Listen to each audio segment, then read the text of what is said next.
خونه کام خوردیم لنگ بوتم هم گم شده. پدرت کجاست؟ پدرم فقط کنه. گریه میکردی؟ چرا؟ خونه خوردیم. خانه خوردی؟ این ناناس یخ هم نه یخ کردی این ناناس کجا کردی؟ یک کاکا اونجا بنام خرید. کاکا خرید؟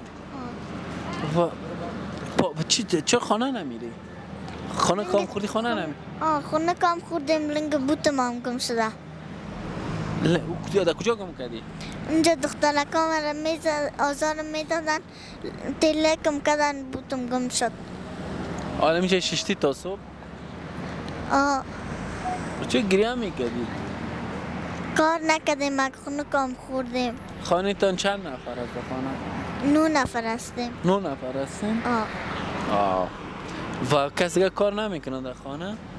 نه تنها هستم. تنها خود هستی؟ بیادرک کلان نداری؟ نه. کلش خوارکایت است؟ خانه تان کجاست؟ 315. 315. خدا مشکلتان حل کنه. نامک چی است؟ سلما. پدرت کجاست؟ پدرم فقط کنه. مکتب میخونی؟ صنف چند هستی؟ صنف 2. ما برات پیسه میتم. البته ایره بگی حساب کول.